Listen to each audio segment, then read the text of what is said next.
juillet directement, la suite pour Abou. La suite pour Abou, je pense que le suivant pour Abou, c'est forcément Peña, qui est le champion incontesté.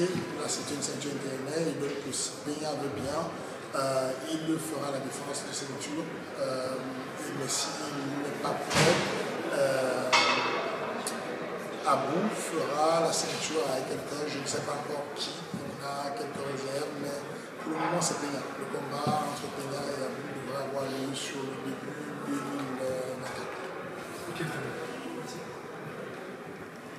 Question suivante.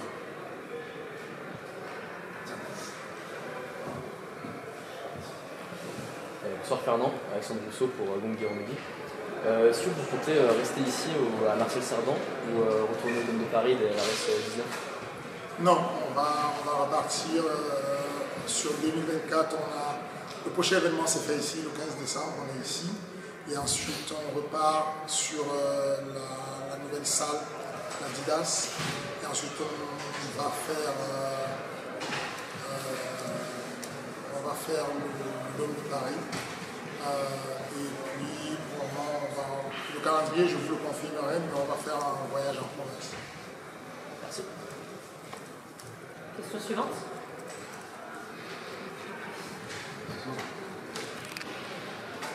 Bonsoir Fernand, pour cette plateforme. Cette carte a été perçue par beaucoup d'annulations, il n'y a eu que 7 combats. Comment tu l'as vécu toi? Ça a beaucoup été critiqué. Et pour poursuivre la question, pourquoi il n'y a pas eu de backup à Jacques Souznot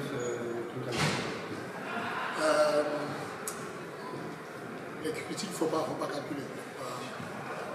Vous faites tout ce qui est bien. Il y aura toujours des critiques, ce n'est pas un baromètre, il ne faut pas tenir compte de ça. Par contre, effectivement, on aurait pu avoir un backup, mais l'état de santé de Baïsango n'était pas correct. Baïsango, il est dû au mal, il est tombé dans des pommes 2 fois, et donc du coup, lui, il voulait combattre. Sa famille, moi, on a décidé qu'on ne le faisait pas combattre. Donc c'est l'essentiel, c'est le plus important. C'est la décision primordiale qu'il y a eu, bien entendu. Il y a eu lui à côté l'adversaire qui n'était pas assez d'accord. Il y a des gens qui ne voient pas encore, qui n'étaient pas assez d'accord sur le fait de combattre pour autre chose que la ceinture, parce qu'il est venu pour la ceinture. Mais la réalité est que si Baïsango avait été en santé, on aurait certainement trouvé un autre adversaire pour lui. Je poursuis, il y a Ibrahim Amani qui a demandé qui était prêt lui à faire le backup. Est-ce que tu peux nous en dire plus sur Ibrahim Amani? Est-ce que tu penses qu'il va bientôt revenir dans la tâche? Je n'étais pas au courant. Sur Twitter, il a dit qu'il était prêt s'il avait un éventuel backup, qu'il était prêt à rentrer dans le bien. C'est génial. Ça, c'est génial, c'est bien. Mais sincèrement, je n'étais pas au courant. Ibra, tu as mon numéro de téléphone.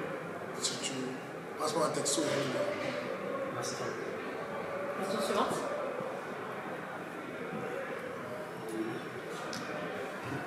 J'en profite du coup. Moi qui traite tous les sujets du sport, il y a une question un peu hors arrêt, ça te concerne aussi. Il y a la rumeur du PSG MMA qui revient souvent. Je voulais savoir, toi, ton avis sur ça, qu'est-ce que ça peut apporter pour le MMA français dans le développement? Et est-ce que tu as des petites infos sur ça? Les infos ne sont pas encore claires, mais il y a des relais qui sont assez forts dessus et c'est une bonne chose. Ce qui a construit le MMA français aujourd'hui, c'est la concurrence. La concurrence est bénéfique. Il n'y a rien qui pousse autant à se développer. Donc voilà, si c'est le cas, c'est une très bonne chose. Et dernière question pour moi, qui me permet, on peut l'avoir sur la 18, c'est possible? C'est ce qui est prévu. Ce n'est pas encore signé, mais c'est prévu. On est quasiment à la finalisation des accords dessus, mais je suis quasiment sûr que sur Ares 18, le 15 décembre, ici, on aura Baki versus Kinyama. Moi, j'ai une question. Fernand, est-ce que tu peux nous en dire plus sur les ambitions d'Ares en 2024? Est-ce que tu peux potentiellement annoncer des dates pour le début d'année? Est-ce que tu sais combien de dates sur Ares? Est-ce que tu peux nous en dire plus par rapport à ça? Sur 2024, une dizaine de dates. Mais je ne peux pas annoncer les dates parce que j'ai besoin de quelques jours. Il faut qu'on finalise les signatures de contrat des salles. Ce serait très compliqué pour nous d'annoncer une date et avoir un souci. Je ne sais pas si vous vous rappelez, on a annoncé un événement l'année dernière en septembre sur la scène musicale et finalement on n'a pas pu le faire parce qu'on n'avait pas signé le contrat, donc on va éviter de faire ça. Mais voilà, on a une dizaine de dates parmi lesquelles il y a 2 dates qui seront en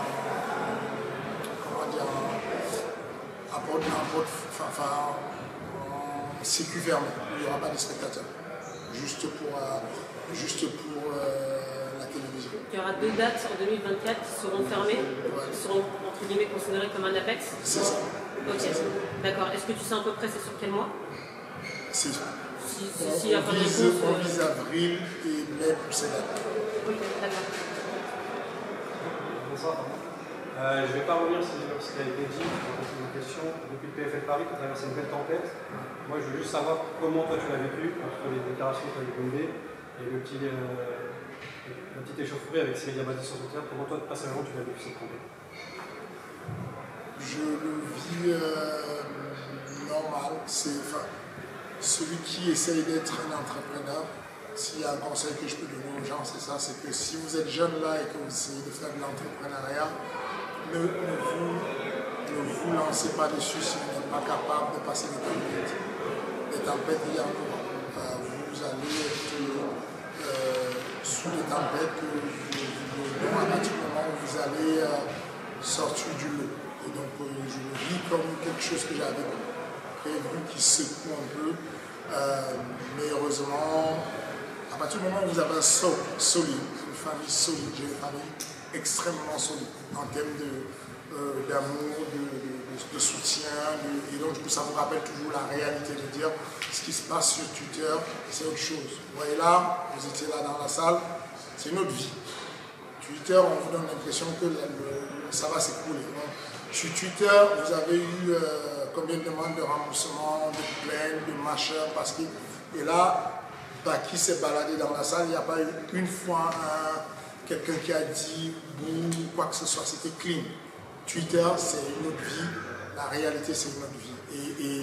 Et si j'ai un conseil à donner aux jeunes entrepreneurs, c'est de garder ça en tête, de vous dire que ce qu'on vous dit sur les réseaux, il faut que vous soyez capable de réitérer votre volonté à entreprendre et ne lâchez jamais l'affaire. Merci beaucoup.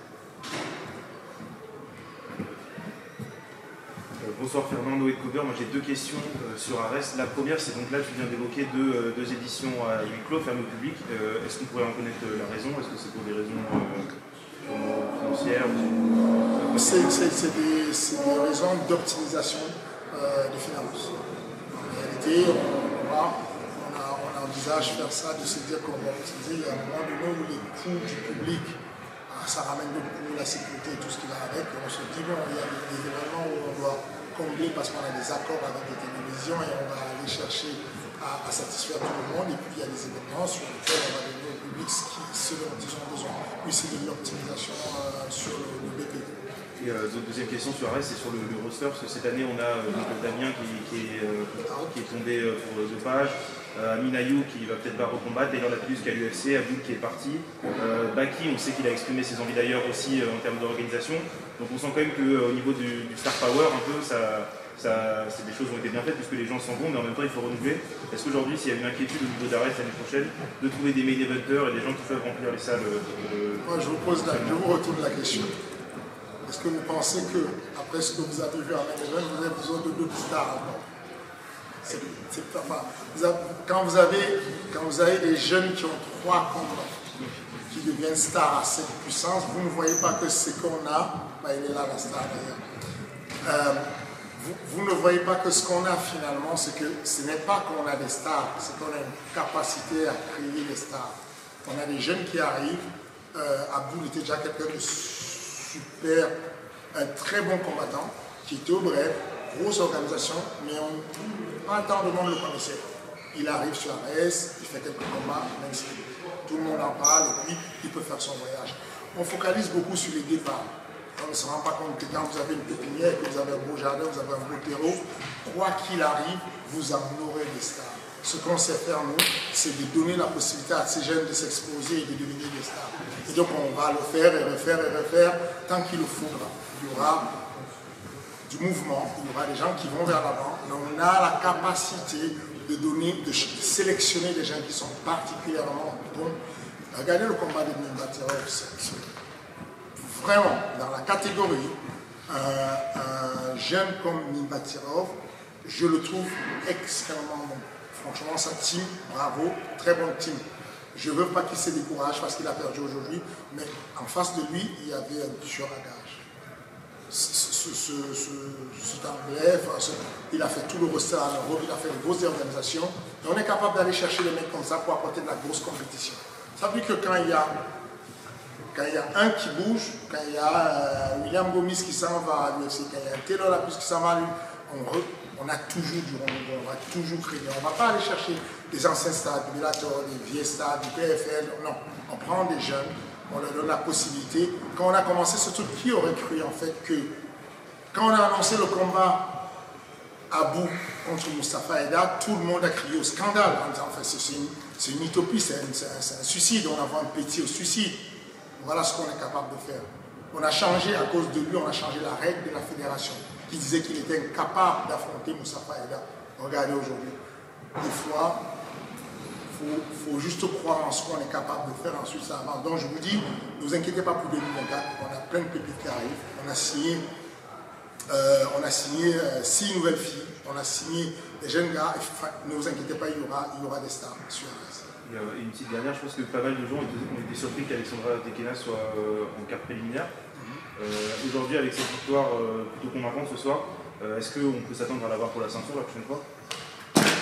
Comment vous pouvez encore douter sur notre capacité à vouloir monter Tekena à la ceinture quand on lui a donné la ceinture alors que personne n'espérait qu'elle ait la ceinture? Elle a fait la ceinture, elle avait à peine 3 combats et on l'a mis sur la ceinture.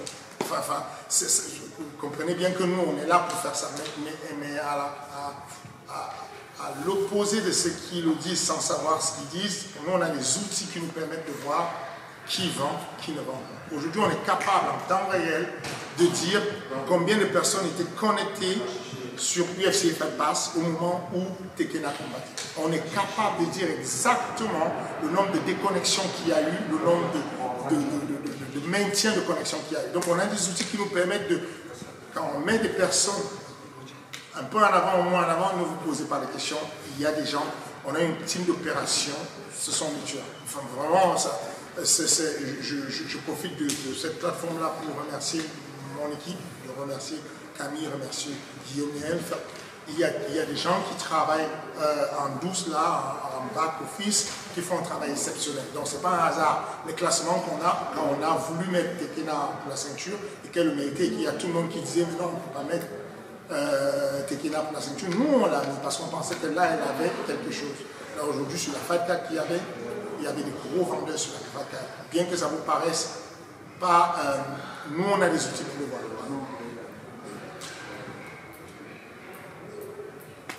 Vous voulez contre le Figaro. Moi, je voudrais savoir comment se passe la restructuration du MMA Factory qui est déménagé de Rungis. Est-ce que le partenariat avec Venom, qui est un partenaire très important, se passe bien? Est-ce qu'il y a une autre marque qui est intéressée? Est-ce que l'aménagement de la nouvelle salle avance? Comment se passe cette restructuration? Plutôt bien. Plutôt bien. C'est bizarre de le dire, mais cette salle-là, ce qu'on a aujourd'hui comme la maison mère, déjà le flagship qu'on a, le MMA Factory dans le 12e, 91 boulevard Piontkowski, c'est une salle qui a vu naître des champions, y compris les champions du monde. Donc on n'a pas eu besoin d'aller plus loin. Dans cette petite salle-là de 300 mètres carrés, 350 mètres carrés, on a eu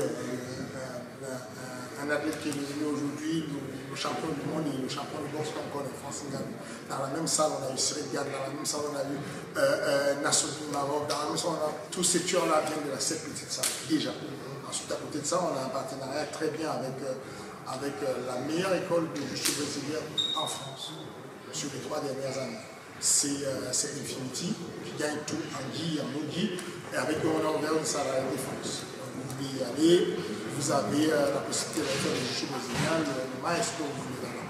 Et puis le partenariat avec Venom se porte très bien. Comme je l'ai vu là, Venom, toujours sponsor de Ares, Venom, toujours sponsor de Mona Factory, Venom, toujours sponsor de Serigan. Bien entendu, il y a une structure qu'on a aménagée à un moment donné parce qu'on voyait la rentabilité n'est pas bonne. On fait de l'optimisation financière. Il ne faut pas se compliquer la vie avec. Donc il n'y a pas une restructuration en tant que telle. Il n'y a pas besoin de restructuration en tant que telle. On a juste besoin d'avancer et d'optimiser avec le temps. Vous prenez un outil avec lequel vous travaillez. Vous vous rendez compte que l'outil est performant, vous le gardez. Vous vous rendez compte que l'outil n'est pas performant, vous trouvez une solution pour optimiser. Bonsoir Fernand, Alexandre Malher pour la sueur. Puisqu'on sort un petit peu du cadre d'arrêt, je vais me permettre une question sur Cyril Gann. Est-ce que tu peux nous donner des nouvelles du bon gamin et nous dire quelle est la suite pour lui?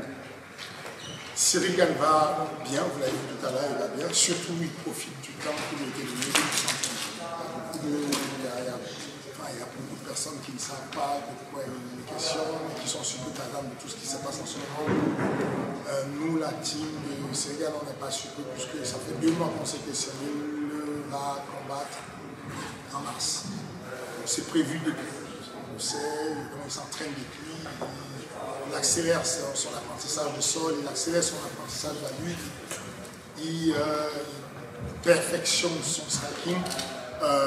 On n'a jamais eu autant, on a eu besoin de temps pour se développer, le développer pour qu'il soit capable d'affronter le quatuor du classement et on est bien parti. Il s'entraîne vraiment. Il fait que ça, on ne fait que ça et voilà. Et l'adversaire? L'adversaire, non, pour le moment non. Merci. Une dernière, tu as évoqué Mars, ce serait aux États-Unis ou on dirait pas loin d'ici? Je n'aurais pas dit Mars. Je n'aurais pas dû dire Mars, je suis désolé. Bonsoir Fernand, Fred Ogong. Je voulais juste revenir rapidement sur le cutting. On voit que ça pose des problèmes à répétition quand même pas mal. C'est pas un sujet anodin quoi, pour la santé des combattants. Je voulais savoir, toi, si tu pensais que ce cutting, c'était une fatalité, tu vois.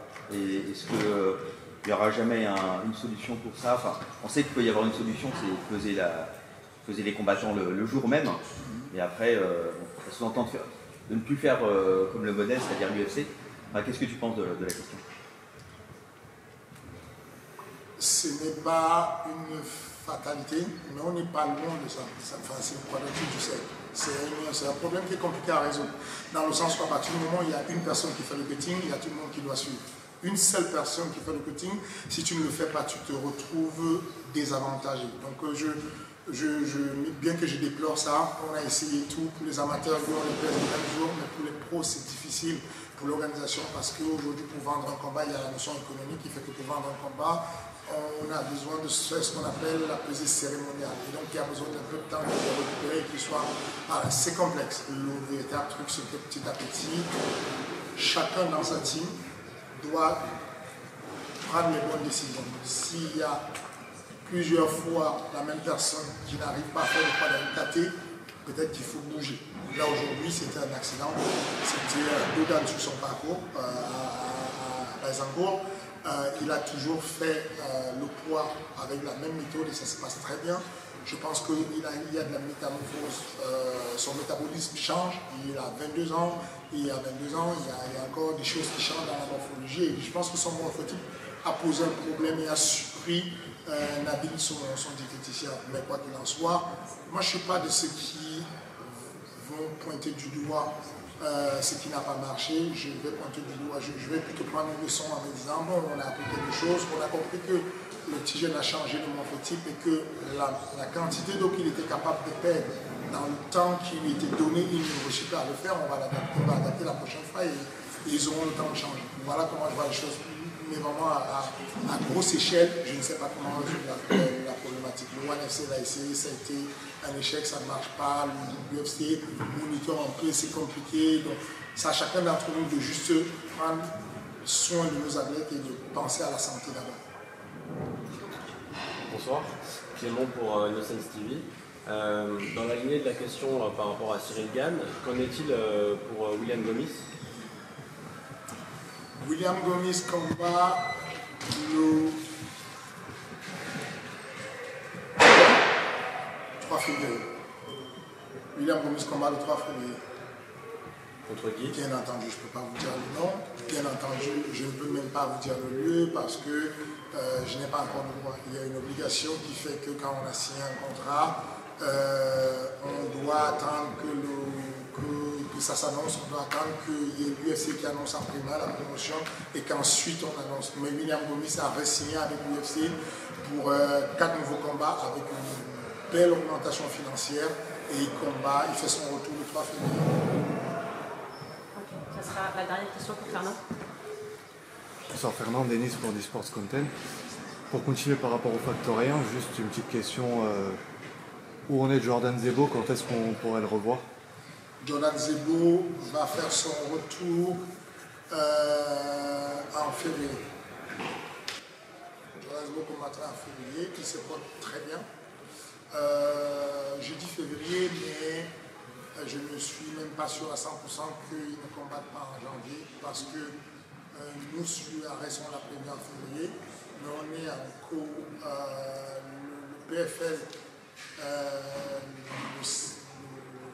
veut pour la longue durée, mais on s'est mis d'accord pour faire de la copromotion. Donc, Jordan Zebo va combattre sur les 2 événements. Il se porte très bien. Il a repris les entraînements. Il est très bien. C'est un choix pour lui de se mettre un peu en retraite, mais il se porte vraiment bien. Il a aidé sur la préparation de Wissem Anouche, celui qui était le sparring principal, c'était Jordan Zebo. Juste pour rebondir rapidement par rapport au PFL Paris, peut-être j'ai loupé l'info, mais pourquoi ne pas avoir été dans le coin de Jordan? Parce que je n'ai jamais été dans le coin de Jordan. C'est que Jordan, on a des cellules, nous on organise sur des cellules. Je ne peux pas, je n'ai pas l'ordre de je peux pas être partout. Et donc ce qu'on fait, c'est qu'il y a des personnes on a des teams qui font évoluer nos athlètes. On les entraîne, on les accompagne, on met des stratégies globales en place. Et ensuite, il y a une team, une cellule qui accompagne quelqu'un jusqu'au bout. Là, jusque-là, l'équipe qui a accompagné Jordan, qui a fait que Jordan se retrouve avec 4 combats et 4 victoires, y compris le combat amateur, c'était l'équipe composée du head coach, comme on dit. Et il n'y a pas de raison de changer ça. Il n'y a pas de raison que des choses périphériques viennent changer ça. Si on change ça, qu'est-ce qu'on dira? On dira, ben voilà, le gars il gagne ce combat, Fernand débarque, il perd son combat. Si on change ça, qu'est-ce qu'on dira? Ben, Fernand il aime la lumière, il est venu sa ganache où il y a le combat, il y a la lumière. Quoi qu'on fasse, vous avez toujours des questions qui se posent. Donc je vous dis, il était archi bien préparé, il a été archi bien accompagné, il a été là tout le temps, j'étais là-dessus. Toutes les soirées, on a fait des entraînements de il n'y a pas un seul entraînement que j'ai vu. On était là tous, et puis voilà, il faut toujours lui faire une victoire sur un combat. Son adversaire était bon, il a gagné. Il ne faut pas chercher autre chose, il ne faut même pas se poser la question. C'est comme ça, il a eu une bonne team, il aura toujours cette team. Chacun de nos gars du MMA Factory a une cellule qui l'accompagne et sa cellule. Ce jour-là a fait un très bon boulot et malheureusement, c'est comme ça. Merci. C'est la dernière question pour toi, Fernand. Merci beaucoup. Merci. Merci. Merci de votre temps. Toi, tu finis pas, coup de droit